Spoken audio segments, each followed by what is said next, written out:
जब से Birla opus paints की एंट्री इंडियन पेंट मार्केट में हुआ है ना, तब से इंडियन पेंट मार्केट में जितने भी एग्जिस्टिंग कंपनी है ना पेंट्स का, सबका पेट दर्द स्टार्ट होना शुरू हो चुका है। क्योंकि जिस तरीके से बिरला ओपस पेंट ने 10,000 कैपेक्स के साथ इंडियन पेंट मार्केट में एंट्री किया, उसके अलावा 6 नए प्लांट और आते ही मार्केट का दूसरा डेकोरेटिव पेंट मैन्युफैक्चर कंपनी बन चुका है। इसके अलावा सिर्फ 1.5 साल में 6 to 8% मार्केट शेयर कैप्चर करना बहुत बड़ी बात है।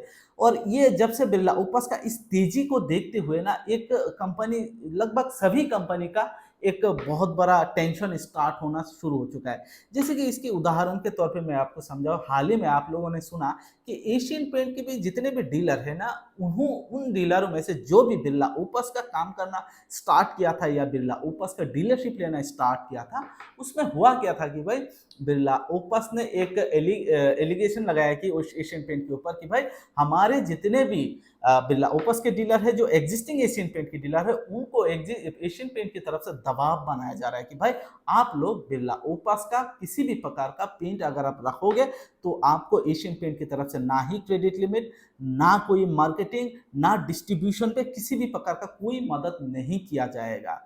तो ये मामला स्टार्ट आप लोगों ने सुना।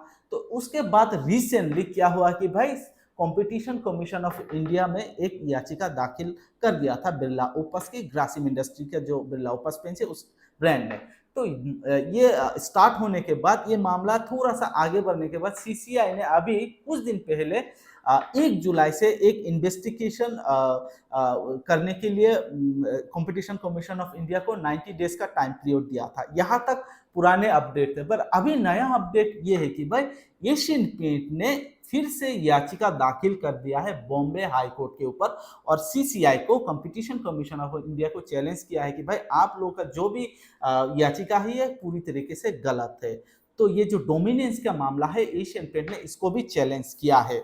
और ये जो मामला है ना, अभी बॉम्बे हाई कोर्ट पर ये चलने के बाद अभी competition of commission of India इसको किस तरीके से देखेंगे, केस का क्या आगे मामला आएगा, इसके बारे में कोई अपडेट नहीं है। पर 1 जुलाई 2025 से जो भी इन्वेस्टिगेशन होने वाला था, इसमें थोड़ा अभी डिले होगा, क्योंकि एशियन पेंट भी अभी ये जो कानूनी कार्रवाई है ना, इसमें उतर चुका है। और ये मामला सिर्फ एशियन पेंट का ही नहीं है, एशियन पेंट ने और भी जेएसडब्ल्यू पेंट के ऊपर भी ये डोमिनेंस का मामला पहले भी किया था, जिसको हाईलाइट नहीं किया गया था। पर बिरला ओपस के ऊपर जब से ये हुआ है ना, ये केस थोड़ा हाईलाइट हुआ है। पर मामला ये है कि भाई जेएसडब्ल्यू के ऊपर भी एशियन पेंट ने ऐसा डोमिनेंस का एक एलिगेशन स्टार्ट किया था, जो सीसीआई के कंपटीशन कमीशन ऑफ इंडिया तक पहुंचा था, पर ये इतना हाईलाइट नहीं हुआ है।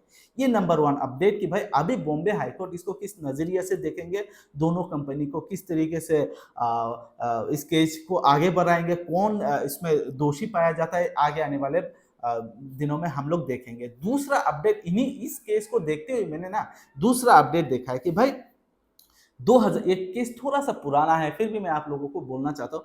2016 में ना राजस्थान में एक शॉप ओनर था, राम बाबू, ठीक है।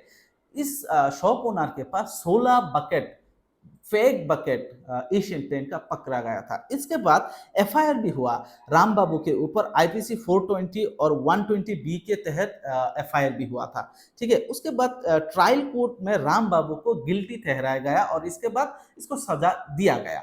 ये 2016 की बात है। अभी हुआ क्या है कि 2022 में सेशन कोर्ट ने इसको फिर से बरी कर दिया था।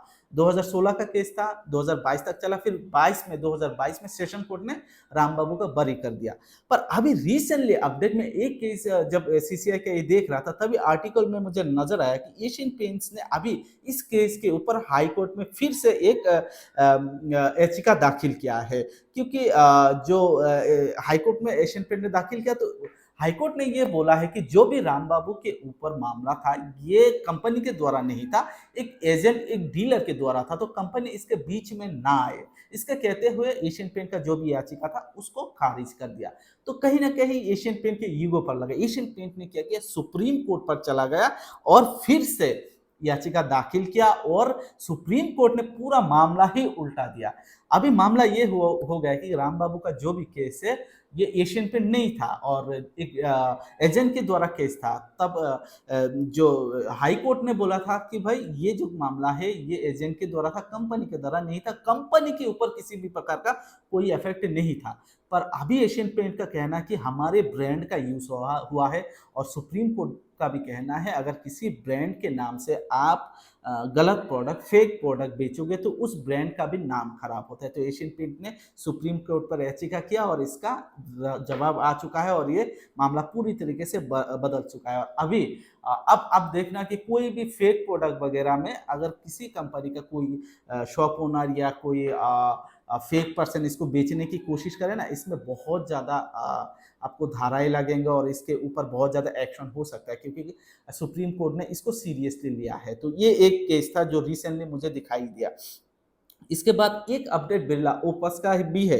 बिरला ओपस ने सेलिब्रेशन कलर ऑफ इंडिया एक कैंपेन लॉन्च किया है। आपने देखा था इसका पहला फेज जो है, पहला जो एडवर्टाइजिंग है मुंबई गेटवे ऑफ इंडिया, जिसके ऊपर ऑलरेडी एक आप लोगों ने देखा बिरला ओपस का जो ओपस बॉय है उसने एक एनिमेशन के द्वारा एक एड लॉन्च किया था। जो पहला एड था गेटवे ऑफ इंडिया पर था। अभी दूसरा रिसेंटली अपडेट आया है कि जयपुर के हवा महल में दूसरा इस ओपस बॉय ने एक नया एनिमेशन एड कैंपेन लॉन्च किया है। तो कहीं ना कहीं बिरला ओपस का जो एडवर्टाइजिंग है ये बहुत तेजी से बढ़ रहा है। इसके कारण मुझे लग रहा है कि भाई एशियन पेंट भी कहीं ना कहीं बिरला ओपस के साथ एक बड़ा फाइट होने वाला है और मामला आप तो देख ही रहे कि भाई सीसीआई तक पहुंचा है और एशियन पेंट ने बहुत सीरियसली इस मामले को लिया है और बिरला ओपस ने भी। पर जेएसडब्ल्यू के साथ भी ऐसा हुआ था, पर जेएसडब्ल्यू का ये केस इतना, सीसीआई का केस इतना फोकस में नहीं आया, पता नहीं क्यों। पर अभी एशियन पेंट और बिरला ओपस का ये जो सीसीआई का मामला ये बहुत बढ़ चुका है। आगे आने वाले दिनों में क्या होंगे, जो भी छोटी सी छोटी अपडेट नजर आएगा मैं आप लोगों से जरूर शेयर करूंगा।